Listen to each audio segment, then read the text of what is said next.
CEO's paralyzed daughter lost all hope until a single dad whispered, "I'll help her." The rain hammered against the hospital windows like 1,000 tiny fists, each one echoing the relentless pounding in Daniel Hartman's chest. He stood in the hallway, just outside room 417, gripping a worn leather satchel that held his daughter's favorite stuffed rabbit and a half-finished drawing of a rainbow. He didn't belong here, not in this wing of private suites, not among the hushed tones of nurses who addressed patients as Mr. CEO or Mrs. Philanthropist. But he was here for her. Inside that room lay 17-year-old Lillian Reyes, the only daughter of tech titan Marcus Reyes, founder of Nexora Industries, a man whose face graced magazine covers and whose fortune could buy entire islands. But no amount of money had been able to reverse what the accident had done. 6 months ago, Lillian had been struck by a drunk driver while crossing the street after volunteering at a children's hospital. The impact shattered her spine.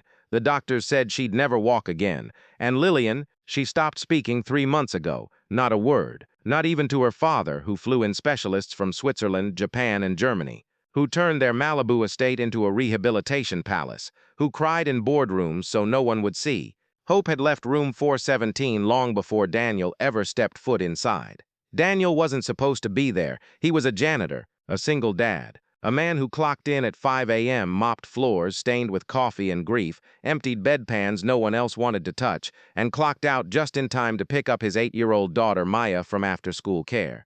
He'd seen Lillian's room every day for the past 4 months, watched nurses wheel her to therapy, saw the hollow look in her eyes as she stared out the window, noticed how her father's booming voice would soften to a whisper whenever he entered her room, as if volume might break her. One day, while replacing a light bulb above her door, Daniel overheard Marcus Reyes pleading with his daughter. "Lily, please say something. Anything. I'll give you the moon. I'll shut down the company. Just come back to me." Silence. Marcus buried his face in his hands and wept. Daniel quietly finished his task and left. That night, as he tucked Maya into bed, she asked, "Daddy, why does the girl in room 4117 never smile?" He didn't know how to answer, so he started leaving things outside her door. A dandelion in a Dixie cup, a paper crane folded from a hospital pamphlet, a note that read, "The sky missed your smile today." No response. He kept going. A drawing Maya made, "You plus me, friends." Still nothing. Then one Tuesday, as Daniel was wiping down the windowsill outside her room, he heard a faint sound, a sniffle. He froze. Peeking through the slightly ajar door, he saw Lillian, tears streaming silently down her cheeks, clutching Maya's drawing to her chest. That was the moment he decided. He waited until visiting hours ended, until the nurses changed shifts, until the hallway emptied. Then he slipped inside. Lillian didn't turn, didn't acknowledge him, just stared at the ceiling, tears still wet on her cheeks. Daniel pulled up a chair, sat down slowly, didn't speak for a full minute. Then, softly, barely above a whisper, he said, "I'll help her."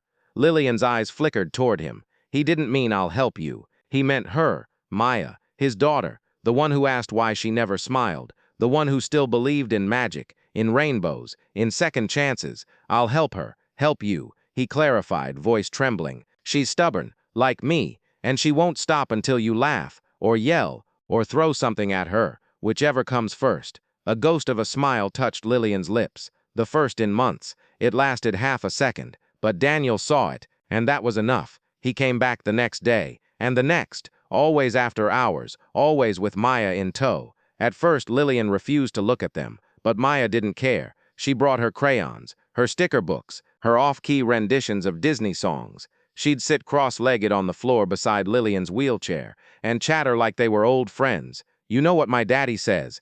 He says scars are just proof you're still fighting. I got one on my knee from when I fell off my bike. Wanna see?" Lillian didn't answer. Maya showed her anyway. Slowly, day by day, Lillian began to respond. A nod, a shake of the head, a whispered no when Maya asked if broccoli was a magical vegetable. Daniel watched from the corner, heart swelling. Marcus Reyes noticed too. One evening he arrived early and found Maya braiding Lillian's hair while Daniel adjusted the height of her wheelchair.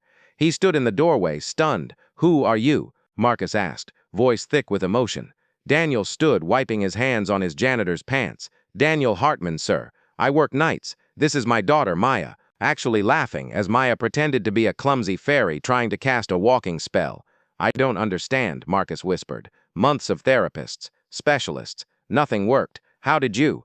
Daniel looked at Maya, then back at Marcus. Sometimes, healing doesn't come from titles, or money, or machines. Sometimes, it comes from someone who doesn't know they're not supposed to fix you. Someone who just, thank you, he choked out. Whatever you want, name it. A house, a car, a job at Nexora. Daniel held up a hand. I don't want any of that, sir. I just want her to know she's not broken, and that it's okay to not be okay. Marcus nodded, humbled. Then can I join you? Sometimes. Daniel smiled. She's your daughter. You don't need permission. What followed was the most beautiful, messy, unpredictable season of Lillian's life. Maya became her self-appointed joy officer. She brought glitter, dance parties in wheelchairs, failed baking experiments that somehow tasted delicious.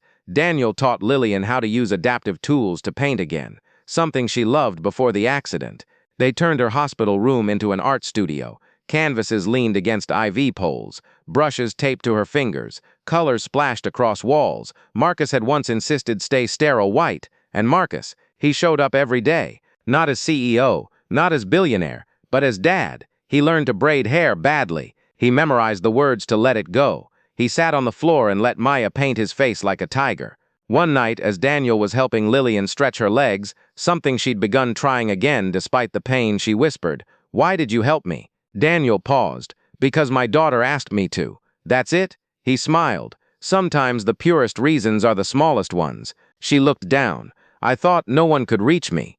"You weren't unreachable," he said gently. "You were just waiting for someone who didn't see a project, or a tragedy, or a headline. You were waiting for someone who saw you." She started crying. Not the silent tears of before, big heaving sobs that shook her whole body. Daniel held her hand, didn't say a word. Sometimes silence is the loudest kind of love. 3 months later, Lillian took her first step, not with a robotic exoskeleton, not in a clinical trial, but holding on to Maya's shoulders, with Daniel on one side and Marcus on the other. In the middle of the hospital garden at sunrise, she collapsed after 2 steps, but she was laughing through her tears. The video Maya recorded went viral, not because of who Lillian was, but because of what she represented. Hope, not the flashy kind, the quiet, stubborn janitor and his daughter kind.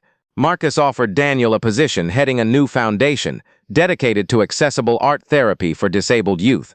Daniel accepted, on one condition: Maya got to be chief morale officer. At the press conference, reporters asked Lillian how she did it. She looked at Daniel, then Maya, then her father. "I stopped believing I could walk," she said, voice clear and strong, "until a little girl believed for me, and a man who had nothing gave me everything."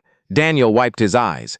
Maya waved at the cameras, holding up a sign she'd made. Hope is a verb. Years later, at Lillian's college graduation, where she walked across the stage unassisted, to a standing ovation, Marcus pulled Daniel aside. "You saved her," he said. Daniel shook his head. "No, sir. She saved herself. We just held the light for her until she remembered how to shine." Marcus hugged him, tight. Later that night, as Daniel tucked Maya into bed, now 14 and still as stubborn as ever, she grinned up at him. "Told you she'd walk, Daddy." He kissed her forehead. "You were right, firecracker." She yawned. "Next mission, teach Mr. Reyes how to dance." Daniel chuckled. "Oh, God help us all. This story isn't about miracles. It's about showing up. It's about a single dad who whispered 4 words that changed everything. I'll help her. It's about a little girl who didn't know the word impossible. It's about a CEO who learned that love doesn't wear a suit. It wears mismatched socks and sings off key. And it's about a paralyzed girl who forgot how to hope until hope walked in, wearing janitor's shoes and holding a stuffed rabbit. If you're watching this and you've lost hope, whether it's from illness, grief, failure, or loneliness, please hear this. You are not broken. You are not beyond repair. And you are not alone. Sometimes, the person who saves you won't be the one with the title, the money, or the plan. Sometimes it'll be the quiet one, the one who shows up with a dandelion, the one who whispers, "I'll help her," and sometimes that's enough. If this story moved you, please like, share, and subscribe. You never know who needs to hear it today. And if you're that person whispering, "I'll help her," thank you. The world needs more of you. Hope is not the absence of darkness. It's the decision to light a candle anyway. Thank you for watching.